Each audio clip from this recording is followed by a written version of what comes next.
Hey, co-mamas, welcome back to my channel. My name is Sheila.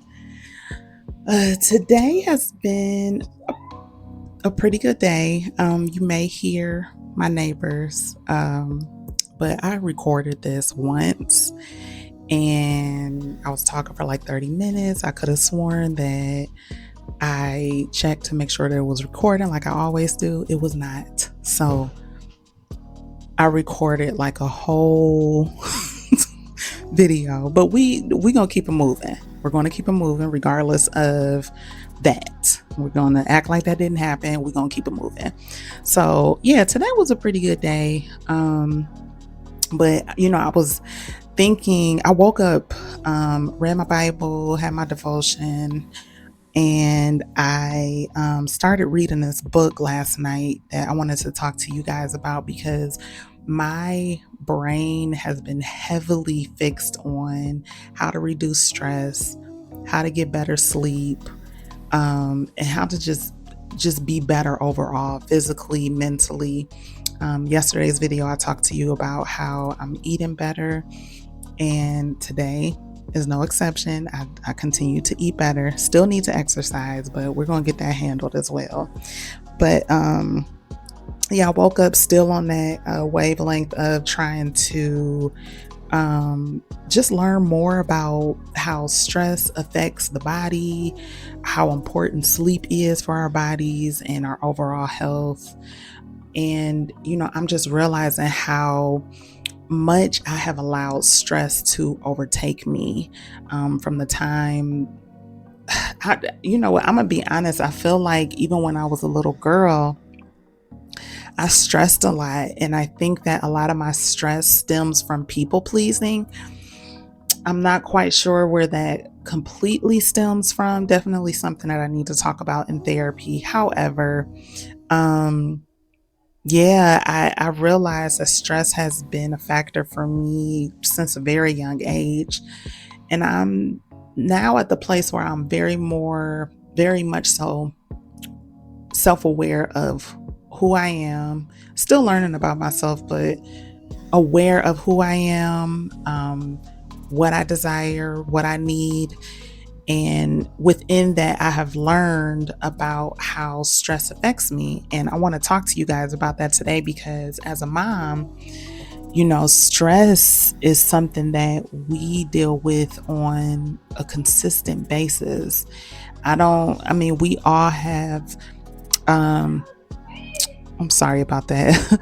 We all have different children. We all have different lives, but stress happens, and there's a such thing as good stress, and there's a such thing as bad stress. And I believe that when we let the bad stress overtake our lives in a way that is unhealthy, it just has a way of affecting every area of our lives, our relationships, our careers, our personal relationship with ourselves. No matter what it may be, it affects us. And I just want us as moms to master this. It is my mission. It is called Keep Your Cool Mama for a reason. And I do know that the Lord gave me the name for Keep Your Cool Mama for a reason, for a good reason, to help moms in a way that is practical, to help moms in a way that is helpful, and something that you can do on a day-to-day basis without feeling like you have to drop everything. I hope that makes sense. Just want to make it easy and practical, but also impactful, because I believe that when we focus on how stress affects us, then we have a better idea of what we need to do to ensure that we don't let it overtake our lives the way that we have. So I have a few things written down here. The book that I was talking about that I read today, I started reading yesterday. It's called Overwhelmed: How to Work, Love, and Play When No One Has the Time. It's by Bridget Schultz. I'm so bad with last names sometimes, but this is what it looks like. It's a really good book. I love books that are all about the brain and understanding the brain. And I just think that I'm not surprised at all that I majored in psychology for my second degree, and that I am majoring for my master's degree in social work, because I just love all things understanding the brain, understanding behavior, understand how our environments affect us, and so forth and so on. But I want to read a few passages from this book that stuck out to me that I want you to keep in mind. Let's see. Okay, so first of all, did you know that stress can shrink your brain? Yeah. So it says that the shrinkage, okay, so let me try to get these words out. The shrinkage that does happen to our brain when stress affects our brain in that way, it impairs our ability to keep our cool. Okay. Keep your cool, mama. But I tell you to keep your cool, mama, for a reason. I didn't know it was for that, but it impairs our ability to keep our cool, think clearly, reason, plan well, organize, remember, make good decisions, or just calm down at the very explosive moments when we need to the most. So that's what stress does. And this is what blew my mind that I want to share with y'all. Y'all got to listen to this. It says that one study found that men's brains produce 52% more mood regulating serotonin than women's. Okay. It says that, oh, actually, no, that wasn't the part. I'm sorry about that. Okay, here we go. Sleep. I'm sorry, stress. If I could get myself together today, I'm so sorry, sis. Stress can lead to sleep deprivation, which can lead to cognitive impairment, overeating, and addiction. Other studies have found that stress can literally age someone, especially women. That was a sentence on its own. Especially women. Yeah. Let that sit with you. It can, like, stress ages you. It ages you. It's making you older than you actually are. That is scary. I don't like it. I don't want any parts of it. And we're going to talk about what I'm doing to help me to not stress, and I hope that it encourages you. Okay. So then it says a study of more than 13,000 genes in 4 brain regions found that 667 were expressed differently in men and women. And of those, 98% led to more rapid aging in women, something researchers attributed to women's high stress load. Oof. It says that researchers know that stress hits the bodies and brains harder in those with low socioeconomic resources, low self-esteem, tough childhoods, little physical activity, and few friends. And from functional imaging studies, a seemingly simple task like counting backward can cause enough stress to make lasting neural changes in the brain. I just want you to focus on the part where it says that stress can age someone. It's especially women. Especially women. We've heard about the invisible load. We live the invisible load. Let's be honest. We live the invisible load. And I believe we need to start making that invisible load visible. Let's make it visible, because I don't want you thinking that I'm just so strong and I can handle everything just because I did it, just because I didn't say anything, but I'm feeling the stress on the inside. No, we need to make it visible. And We are not out here trying to make ourselves older than we already are. I know I'm not. I know you're not. I know you're not. Like that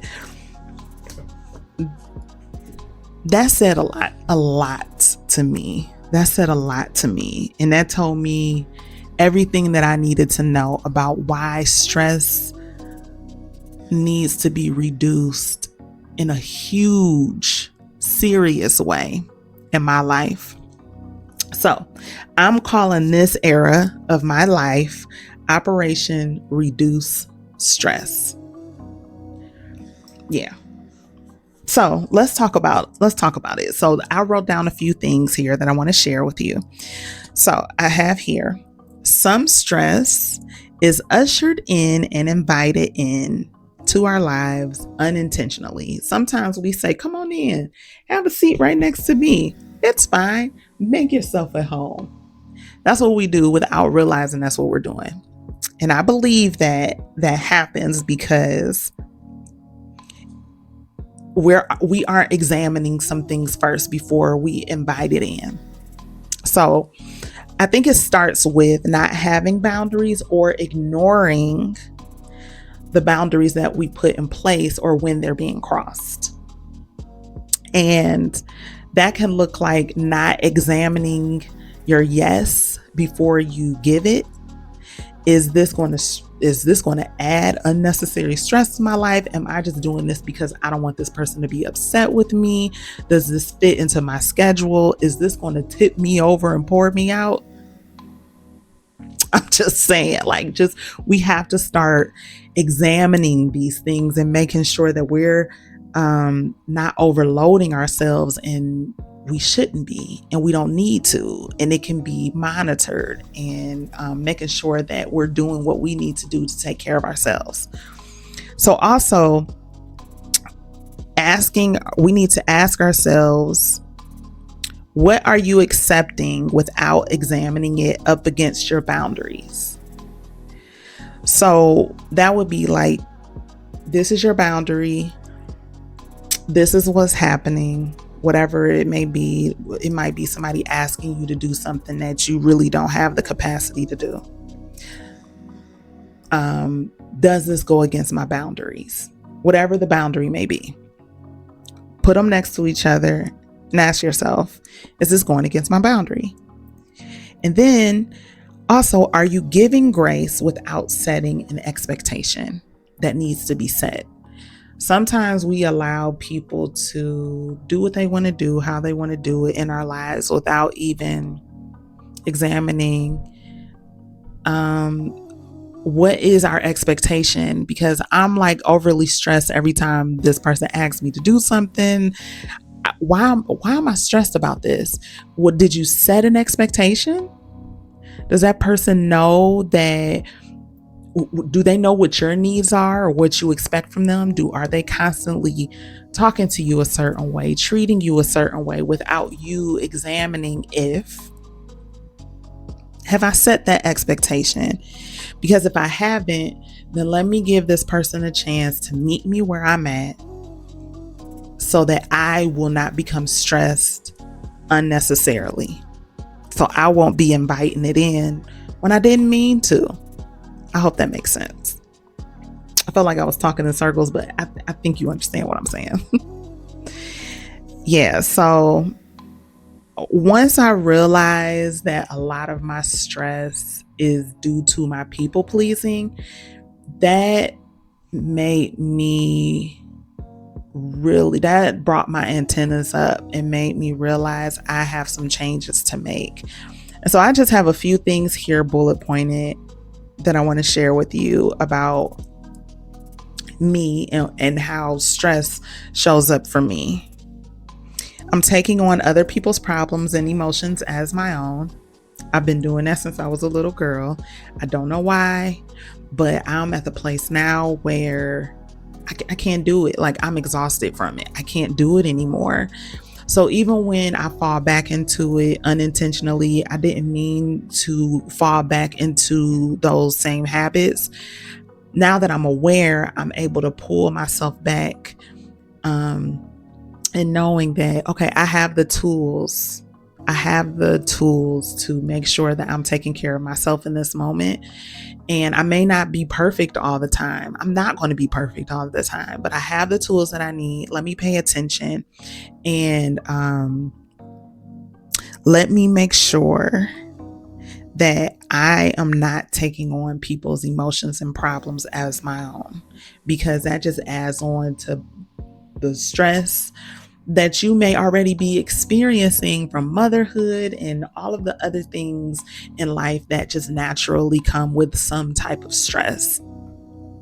Okay, so I'm paying attention to myself, and I'm not continuing to move past my needs, the things that need my attention. So if I know that I'm not feeling good in my body, if I know I'm stressed about something, sometimes I could be stressed about something and I don't necessarily know why I'm stressed about it. And if I don't know why, then that means I need my attention and I need to pause and figure out what that is. And what that looks like for me is when I start feeling stressed and overwhelmed and I can't figure out why, I need to go somewhere and be by myself in silence. And I remove myself quickly, because if I don't, the stress is going to continue to go through my body. I'm going to continue to respond based on the stress instead of focusing on my needs in the moment. So that is something that I think a lot of us do as moms. Just moving, let me just move to the next thing because I got too much to do. No, but you need to be on your to-do list. I need to be on my to-do list. And I need to pay attention to my emotions. And I can't just keep moving and acting like it's not happening, because it is. And my body is going to continue to react to it until I pay attention to myself. I have learned that the hard way.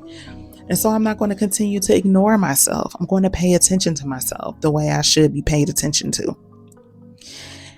And so I understand that I need to know what changes need to be made in my life when my stress has started to become unbearable, when the load is just getting way too heavy. What changes need to be made? What needs to be shifted around? Where do I need to ask for help? How is my spiritual life? Just paying attention.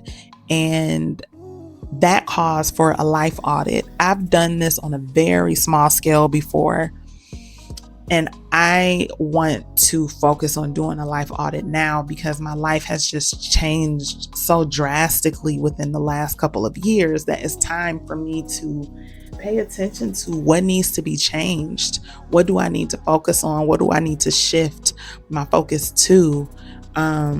How am I taking care of myself in this season, and what will it look like for me to do that on a consistent basis? And so life audits, I think, are just so important. And I learned this from the Behind the Brilliance podcast. I haven't listened to it in a few years, but that is one of my favorite podcasts. The host name is Lisa Nicole Bell. And she is somebody who takes care of herself. She loves herself. She is like a student of herself, and she makes sure that she gets what she needs, how she needs it. And she talks a lot about life audits. And I learned that from her podcast. And it's time for me to actually put that into play. Okay. And so what I'm learning is I need to start paying attention to how my body feels when I'm around people and the environments that I'm in, because that matters, because our body keeps the score, as the book says. And I need to stop sacrificing my own joy and peace to please others. At what point does Sheila matter? At what point do I need to pay attention to my needs and my desires? A lot of the times, I will sacrifice myself and not look at what I need just so I can make sure that everybody else is okay. For the sake of my well-being, mentally, physically, emotionally, spiritually, I can no longer do that. I can't afford it. My body can't afford it. My mind, my brain, everybody, everything, every part of me cannot afford it anymore. So I am no longer sacrificing myself for others. So that is what I have to say about stress. I hope that that has encouraged you. I hope that it was helpful. And if you are challenged with not knowing how to manage your own stress, I want you to remember that there are a lot of tools and resources out there, including my videos and all podcasts and so many other people on YouTube, so many books. I highly recommend this book. I just got into it. I'm going to try and finish half of it before school starts, or at least try to finish the whole book before the end of the year. So I highly recommend this book because it is really good so far, and it's taught me a lot in just the 5 to 10 pages that I read. I can't remember exactly how many I read, but and I like to jump around in books. But yeah, that's neither here nor there. Girl, I could go on a tangent. Sorry about that. Yeah, so I love you guys. I hope that this was helpful. If anything in this video resonated with you, please drop it down in the comments. I will talk to you next time. Bye.